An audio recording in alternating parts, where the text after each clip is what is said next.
Hello, everybody, and welcome to the Compliance and Regulation panel. I understand that some startup guy, some young guy, he's a startup entrepreneur, is on the main stage, Peter Thiel. I feel sorry for him because we're going to draw away all the people from his panel for this one. This is obviously the most exciting one. Well, anyway, hello, everyone. Welcome to Compliance and Regulation. For those of you who didn't go see Peter Thiel, we are tremendously flattered that you're here. And so we're going to try to give you 40 minutes of some useful insight as to how the government is trying to mess with Bitcoin and what you should look out for if you're doing business in the space. So I'm not going to do any long introductions. I'm not big for formality. So we got John, Simon, Jeff, and Hailey. And I'll let them all introduce themselves. I'm a lawyer, simple country lawyer. I do crypto stuff. But they're, of course, much more interesting. So why don't you go right ahead. Great, thanks. John Melican. I'm with Elliptic. I'm the Chief of External Affairs. There I work with our Global Policy and Research Group, work with our Product Design Group, and try to stay ahead of the compliance needs of our customers and really work with all the teams across Elliptic to really make sure we're seeing what's next in regulation and working it into our products. Good afternoon. I'm Simon. I'm co-founder and CEO of Shield Market. So we're a Paris-based crypto prime brokerage. We're licensed in France with the French SEC. And basically, we do not operate in the US. So in the panel, I'm going to be the foreign point of view on the US regulatory landscape. Hi, everybody. I'm Jeff Howard. I'm with OSL. I run North American business development and institutional sales. OSL is a full-service digital asset service provider with four main businesses: OTC brokerage, exchange, custody, and our SaaS business. And again, being a part of this panel, OSL is regulated. It's publicly traded on the Hong Kong Stock Exchange, regulated by the Hong Kong Securities and Futures Commission with a Type 1 license and Type 7 license, regulated also in other jurisdictions, including in the US. And so regulation is very important to not only my company, but the industry. Hi, everyone. I'm Hailey Lennon. I'm a partner at Anderson Kill. I've been working in the space as an attorney since about 2013. I was at Silvergate, Bitflyer, and Coinbase in-house before joining Anderson Kill, so I'm really happy to be here talking with you all today. Awesome. And full disclosure, Hailey's one of my law partners, so if I try to make her look better than everybody else, that's completely accidental and in no way pertains to my ability to try to drum up business at a conference. Well, anyway, so I swear. So John, so you're, as you said, you're the Chief of External Affairs at Elliptic. And little known fact is that Elliptic is sort of the original on-chain analytics firm. So those of you who might have heard of Chainalysis here in the States, Elliptic was kicking butt over in Europe back in 2013, 14, yes. I seem to recall. So I think the way we should go about this panel that we discussed before we started was we're going to structure it kind of like the Biden executive order, right? Or rather the executive order that Biden signed between naps. So basically in that EO, there are three areas which were of considerable importance to the US government as expressed by that document. The first one's illicit finance, second is consumer protection, and the third is US global leadership in the financial system. So I think we should kick off with illicit finance. I think that's a good way to start. So what kind of customers in that do you serve, and what's the demand from those customers in terms of understanding how crypto platforms are being used for illicit finance and how your type of tech can help them prevent it from being used for those purposes? Yeah, I think as you said, Elliptic was founded back in 2013. So we've been at this, the original folks in crypto analytics. We've been looking for illicit finance. We've been looking for illicit activity in the blockchain since the very beginning. Really what we're seeing is we started out with the original native crypto companies. What we're seeing is demand now coming from those customers as they've developed into the industry leaders that you see today here. Mm-hmm. And we also see the financial services industry coming up and looking for demand. Yep. And the key demand really that they're looking for is everybody wants to grow, everybody wants to scale. And the question that we're being asked most is, can you grow with our company? Can you keep up with the scale that we're going to provide you? I know you can scan one wallet, but if we are providing you with tens of thousands, do you have the capacity to keep up with that? Yep. The other question that they're asking is, we're now going to draw in all these customers, crypto is going to keep growing. can you keep up with the asset classes? Can you add chains as fast as our customers are going to demand them? So really that's what we're seeing and that's what we're building is the capacity to serve crypto at scale, and we're building the capacity to bring in assets as quickly as they're demanded because it's an ever-changing environment. Well, obviously, this is a Bitcoin conference, so I don't know what assets of which you speak, what other crypto assets there are. Michael Saylor told me there's only one. Well, apparently. But, so just like a quick follow-up there. So you also mentioned growth. So I was at an event for a non-existent shitcoin that doesn't exist last night. Because of course we're not allowed to talk about that at the Bitcoin conference. And one thing that I told someone, they were like, so what's your feeling about the space? And I said that it feels kind of like pulling the ejection seat at Mach 2. In that you're just sitting there nice and cozy, and then what happens is you pull the ripcord and all of a sudden you're hit in the face with all of this stuff. And so the growth, like I get a sense of the growth, but like it's hard for me as an observer and an attorney to quantify it. So you said your customers are demanding growth. What do you think that is? And is that just because there's crypto everywhere? Are we in the the inflection point where the curve is starting to turn to the hockey stick, or what? It is, and as crypto continues to grow, the needs of these companies are growing. One of the needs is, look, there is regulation. It's there now. What we saw over the last couple weeks and months is really crypto reacting to an emergency. We saw what happened in Ukraine, the US reacted, the globe reacted, and now crypto had to react. And it's really one of the first tests that we've seen where crypto as a community had to say, what are we going to do? What are we going to do with these regulations?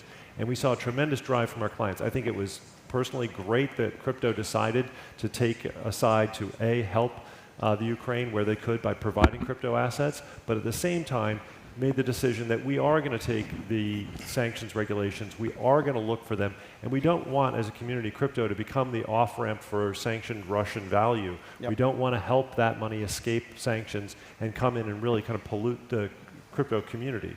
So what we're seeing in growth is, can you react to that? Can you apply this at scale? Can you provide us this information quickly? Yep. So we're trying to grow with that demand, and we're seeing that all over the place. And we're seeing it as different assets develop, NFTs, DeFi, we're seeing it grow in depth, and in breadth. So Jeff, you're an institutional customer, right? So you're the kind of person that might call up Elliptic one day, say, listen, we need some help figuring out what's coming in and out of on and off of our platform. So what, if anything, from your standpoint, is preventing crypto is obviously, it's a high-risk business, right? Mm-hmm. From a compliance standpoint, from an OFAC standpoint, which is why any business that works in it, right? Ask anyone who's tried to get a bank account in the United States, and it's like, a colonoscopy is more pleasant. Mm-hmm. So you all laugh, it's true. So for those of us who've had those, but anyway. So what, in your opinion, is the main obstacle, or are the main obstacles to institutions getting involved from a compliance standpoint?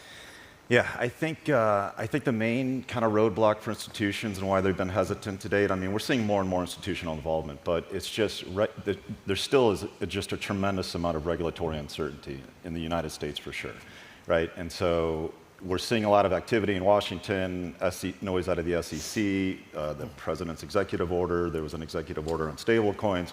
So there's about to be a ton of activity, and like, I'm not a lawyer or a compliance person, so it's all painful to me, but we got, it's painful for us too, don't worry. It's like super important to everybody's business because how it gets regulated is going to determine the future of course, the industry, who can maintain, who can stay in business, who's going to go out of business, et cetera. So I think it's regulatory uncertainty. So think about it. So banks, we know how banks are regulated, right? So they're highly, highly regulated. They're very, very gun shy to do anything post-financial crisis. Then you have asset managers that may manage pension money, so they're regulated by somebody, right? Hedge funds are regulated by maybe a lighter touch regulation, but they're regulated. No one's really willing to go out and lose their license to do business or lose very, very conservative pension institutional capital to put to work in an environment where they don't really know the rules of the road, they don't know how they're going to get fined, they don't really know anything, right? And the market itself is like, we've all drank the Kool-Aid because like we're in the business and we're all like gung-ho and it's great, but like it's a $2 trillion market, and for like big institutions, like still that's not small enough to kind of be on the cutting edge of the risk curve. So I think until there's more certainty, I think there's going to be hesitancy from the real asset institutional money. Hedge funds obviously are creeping more and more in. Yeah, interesting. So Simon, that brings us to you. So you actually have a really interesting product, and if I tried to explain it, I would fall on my face attempting to do so. So I'm going to let you do that. Okay. But notably, I remember from our conversation before, when we were planning this thing, that you said that you don't touch DeFi, right? Yes. So could you explain a little bit about what your platform does, and then what the regulatory challenges around DeFi are? Yes, so Shield Market, what we do is that we, through one account, we connect you to a lot of venues, and a lot of liquid exchange. So you can think of Byrne, Kraken, etc. So basically what we do is that we do best execution and routing of your orders on those exchange. And something that we don't do indeed is to direct that to a decentralized exchange or a decentralized venue. But I'm going to be a bit more precise here. I think it's the permissionless public decentralized exchange we're not going to connect, because you don't have control over who is contributing, who is participating. Yep. And as John mentioned, you don't know if Russian sanction list, what addresses are going to contribute to the liquidity pool. Yep. So basically, those liquidity pools are looking a lot like mixing kind of schemes. And the risk for us, as we're also regulated in France, is that, well, the risk is too high of money laundering, of the sanction list, and the financing of terrorism. And we ran an experiment back in 2020 on the USDC compound pool. So I'm sorry, I'm not going to talk about Bitcoin. But we used a tool like Elliptic and several other tools as well. And basically what we've seen is that on the pool, $2 million were directly connected to addresses under sanction list or directly linked to illegal activities. It was direct linked. So for qualified custodian like us, it's a strong no in terms of risk. And then the question is, well, indirect risk. My customer, the hedge fund, is going to take the risk with a self-custody approach. Is going to connect to those kind of exchange. What do I do when the funds are coming back to me? We're using solutions like Elliptic to just assess the different risks, and I think those solutions are very good and are becoming better for the decentralized finance. The issue really is about the threshold. Where do you put your risk threshold? Because $2 million, it's a lot, but it's less than 1% of the pool. It's even less than 0.1% of the pool. So do you accept the risk? And the issue here, as you were mentioning, Jeff, is that we don't have a clear guidance yet from the regulator to where to put the threshold. So even if we're using the same tools, in the industry, some providers are just putting the threshold very low, and some providers are just putting the threshold very high. And it's kind of hard to navigate which providers we're going to connect due to that. Yep, it's interesting. I remember back at the Bitcoin 2014 conference in Amsterdam, and that's the Bitcoin conference, not the crypto conference. People were talking about blacklisting coins back then and whitelisting coins. But it seems like, based on where we are now, it's that we have tools like Elliptic, where you can run the analysis on the coins more or less automatically, and you can determine whether a coin is tainted or not by virtue of the information that you're getting fed from OFAC or whoever else your sanctions regulator is. Is that basically the case? So there's sort of two, and this is not, of course, this is not a normative statement. So don't go away and say, oh, that Preston guy said that everyone should blacklist and whitelist coins. That's not what I'm saying. But rather, so is it possible that that's just a consequence of the regulation and the tools that have emerged, is that there are some coins which are just untouchable? Well, I think, yes, there are some coins that will be too tainted to touch. The issue is the gray area from a sanction list coin, or even a sanction list coin, but that comes from like multiple hops before, and a clean coin that was just mined. And this gray area here is really, it's everyone's secret sauce to just know where you put your risk threshold and where you just decide to say, okay, I'm going to accept these funds. Interesting. All right, so I think moving swiftly onward to consumer protection and my noble and excellent law partner, Hailey Lennon. So you actually have a much more interesting background than most lawyers in terms of your involvement in the space. So I was wondering if you could talk about that a little bit. And then just sort of talk about consumer protection priorities that you see in the coming year from US regulators. Yeah, it's interesting. I mean, consumer protection for me has always been on the forefront of my mind because when we're talking about anything in the Bitcoin crypto space, we're talking about holding people's money. And so that's really important that people feel safe to come into this industry. I started my career at Silvergate Bank.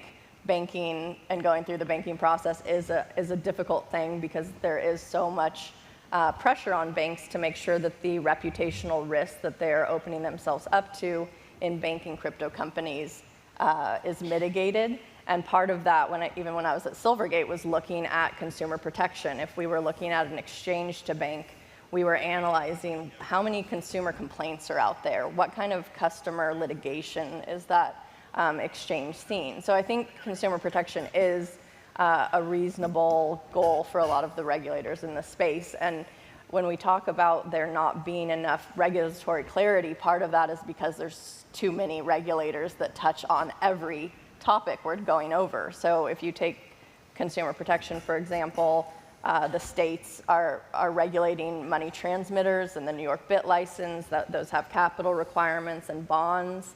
Those surety bonds are trying to make sure that the money is there when customers need it.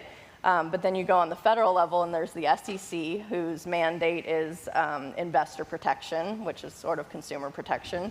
And a lot of that doesn't impact Bitcoin because a lot of their focus has been on these other tokens and the Howey test. I have no idea what other tokens they exist. They're just do they? not. I'm shocked.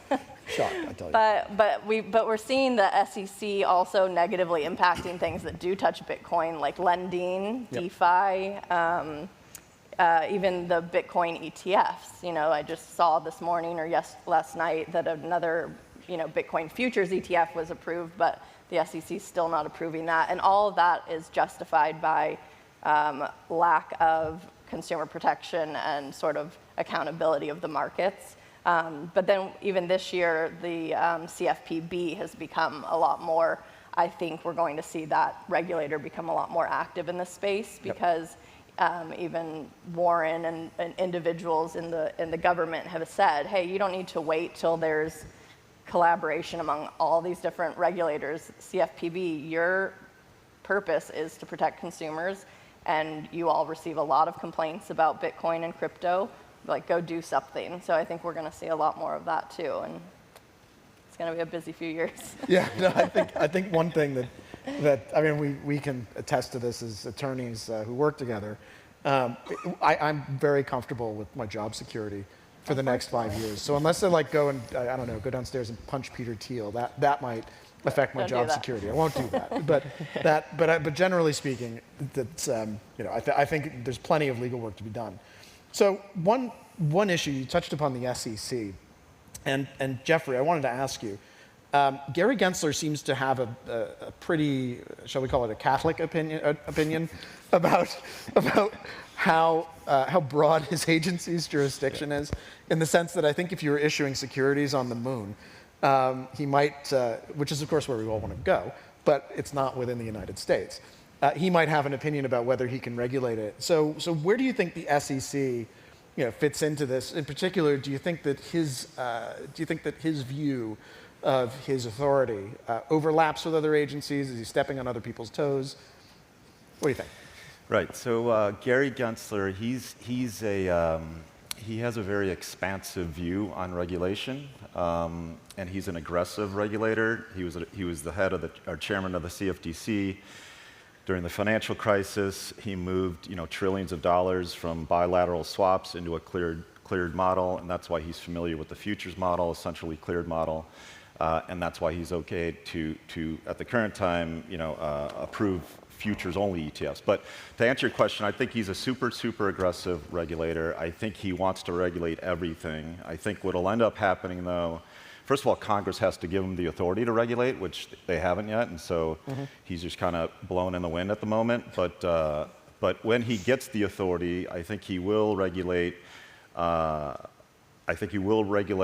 Pretty much what Hailey said. All of DeFi, all of lending, anything that is so again, I don't think Bitcoin or ETH. I think that could potentially be regulated by the CFTC. And then you're going to have basically every other product, DeFi and lending products, regulated by the SEC. I don't, that's one man's opinion on how I think it'll be bifurcated, and then the stable coins will be regulated by the Fed and the OCC, et cetera. But he's going to try to regulate it all. As an example, stable coins, like he wants to regulate them. So when he describes stable coins, he describes them as stable value coins because he already regulates stable value funds, and so he's really trying to make the push. But whatever, I think it's going to happen. I think that's what will happen. So stable value funds. We're talking like money markets. Yeah, like money that? market funds, etc. Okay. So for the time being, until he has the authority to do so, I think he's only going to, in the U.S., just continue to allow futures-only ETFs. Interesting. Well, if he gets more ability to manage some of these other aspects, I would hope that we see less regulation through enforcement and like threat of litigation. There's some of these lending products that Coinbase, for example, I wasn't with them at the time of this happening, but it's public knowledge that they tried to launch this lending platform and pretty much went to the SEC, the FinHub or whatever it's called, to engage with the SEC, and that doesn't always end up the way the SEC tries to make it seem like it's going to. Like, yeah, we'll talk about it and we'll weigh your options and we'll explain the issues. Like, no, actually, Coinbase, if you launch this, we're going to sue you.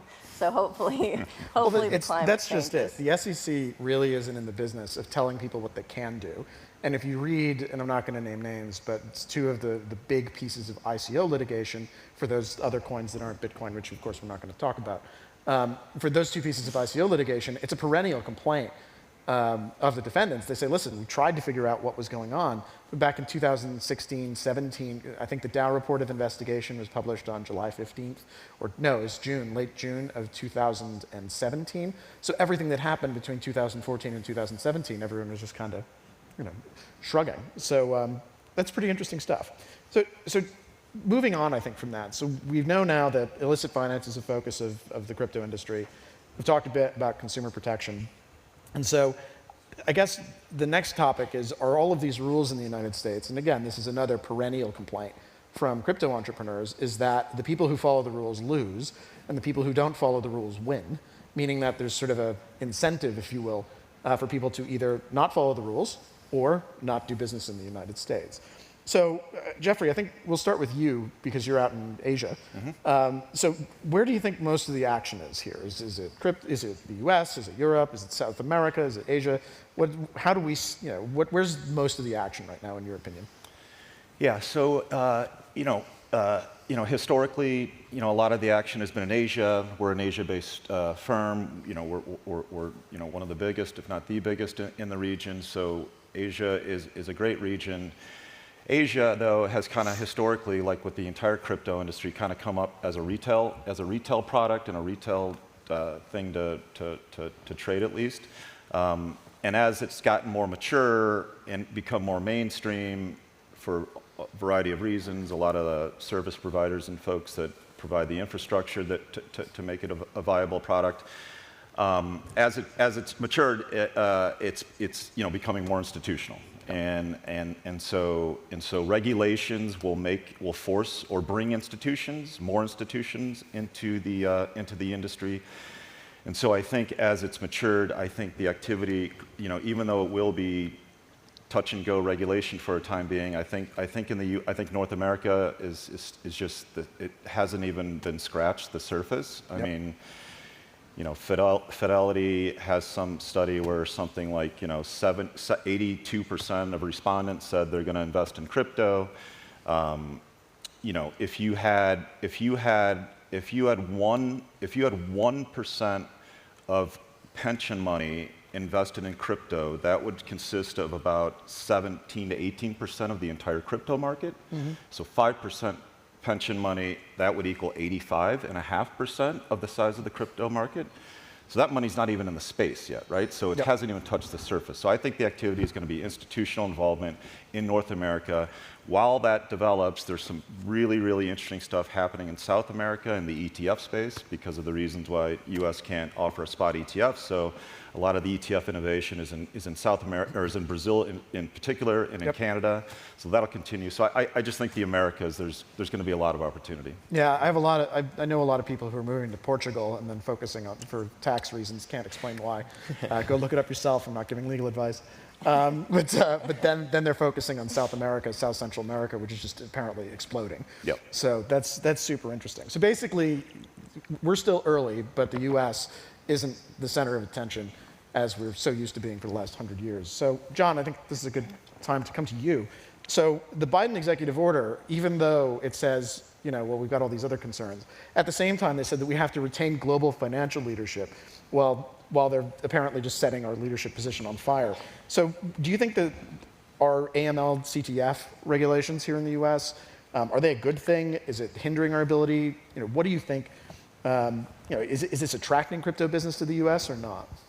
Well, I think the first question to really answer is where are we in this development? I mean, we've seen the regulatory uncertainty, and I don't think we're going to get that in the next moment. But the Biden EO is a good place to start, really to say what type of regulation are we going to have. First thing to understand, I think, is the US markets right now draw capital from all over the world. Why? Because of essentially the stability and the regulation.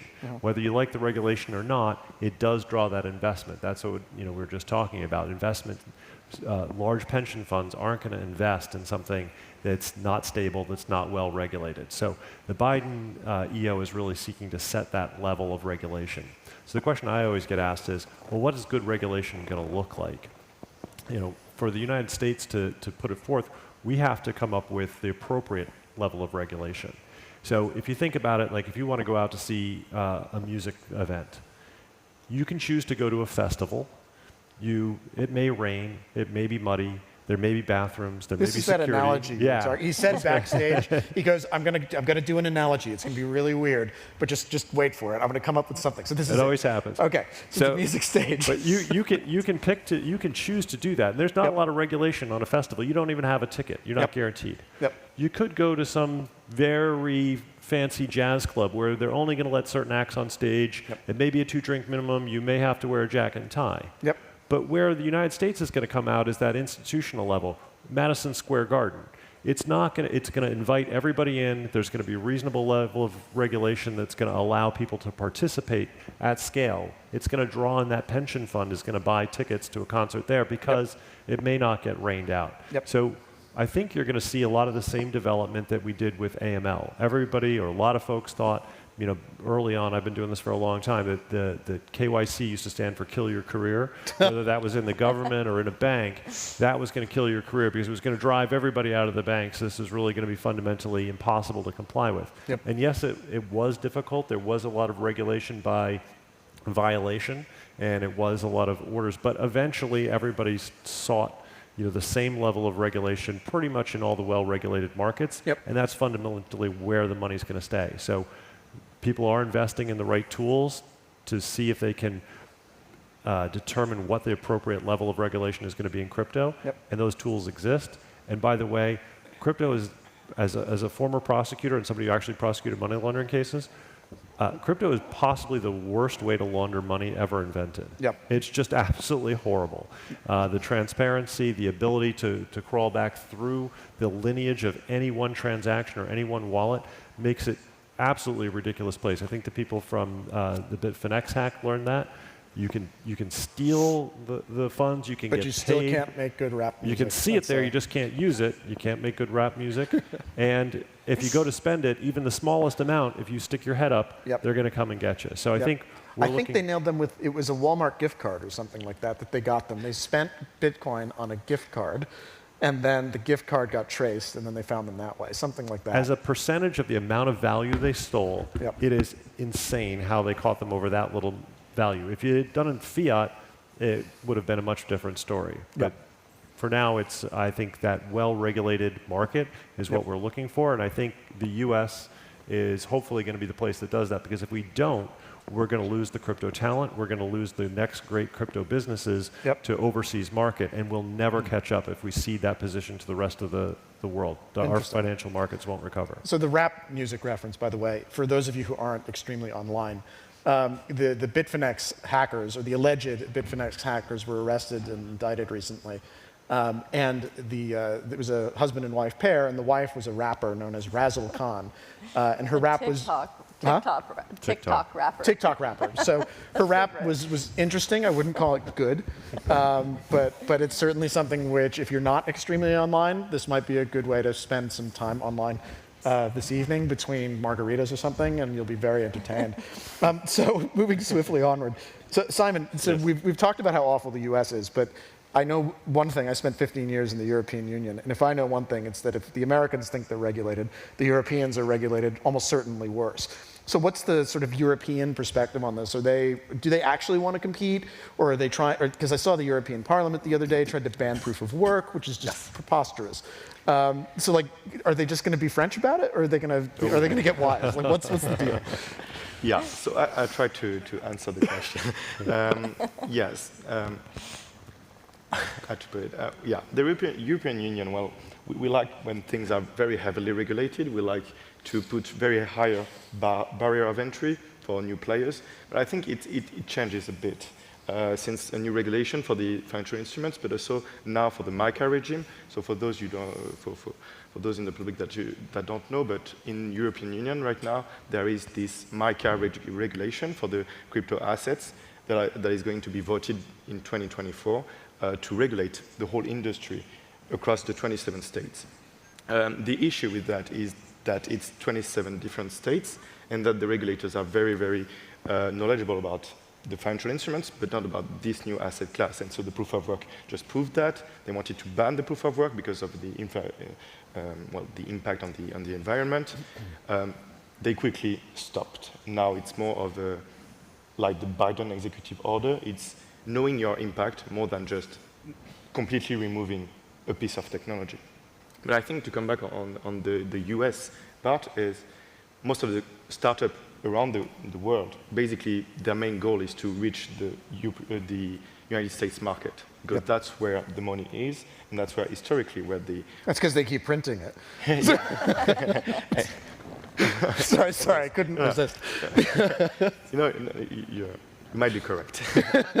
But yeah, and the issue with the United States right now is that the barrier of entry is way higher than what it is in the European Union because of the gaps inside the regulation, because of the gaps between the states, because of the gaps between just the consideration of the asset class. The asset class, you mentioned that some assets would be under the jurisdiction of an agency, or they're under another agency. In the European Union, I think what could be good to just for the United States to just listen to the talks back in Brussels and right now is everything related to what is a crypto asset and is it a new asset class. And for the European Union point of view, it's a new asset class. If it's not a financial instrument, then it's a crypto asset. If it's not money, then it's a crypto asset. It's interesting you should mention that, because that's exactly right. There are two different, the US is what we would call an English law jurisdiction, or a hybrid jurisdiction, but we were influenced by English law. So we have things like the Hailey test, those of you might have heard of it, which is this flexible common law rule which is designed to adapt to new situations. In Europe, they have something called the prospectus regulation, which determines what's a financial instrument, what's a negotiable, transferable security, yada, yada, yada. And so one of the issues back in sort of 14, 15 that the regulators had is they took a look and they said, okay, is a token which you hash and drop into you hash a Genesis block, it's got some tokens in it, you start giving them out, do we have the power to regulate this? And the answer, pretty much uniformly across the EU, was no. So the only time that they could get involved is if there was some manifest fraud involved in the scheme, for example, OneCoin or something like that, but they wouldn't be able to then do what the US does, where the US takes the opposite approach, saying, well, by default, if people kind of engage in invest-ish behavior, then the SEC or the CFTC is going to regulate it. The Europeans said, well, actually, we need to craft this regulation which fits it, because we don't have it yet, and our rules don't allow us to kind of, like an octopus, spread out and just envelop everything. So that's pretty interesting. Yeah, it's nowhere near perfect, for sure. Just the stablecoin definition is very, very poor. DAI is not a stablecoin under the current MiCA draft. So Yes, I think just this point of view of having this new asset class is very interesting, and it can be something to look at, and also just the different questions about how to regulate it and put it like under the financial instrument umbrella. When I say that, is take what works in the financial markets and put it back where it should be in the macro regime. So Europe, honestly, we are far from being in the lead right now for the crypto assets. But I think we're lacking the US guidance, because you can't do a wrong choice if you copy the US, normally. But for the asset class of crypto assets, I think it's the other way around. The US might lose the leadership at some point if, as you mentioned, they don't clarify and they don't just fill the gaps. And they don't say this is a yes, and they keep saying no.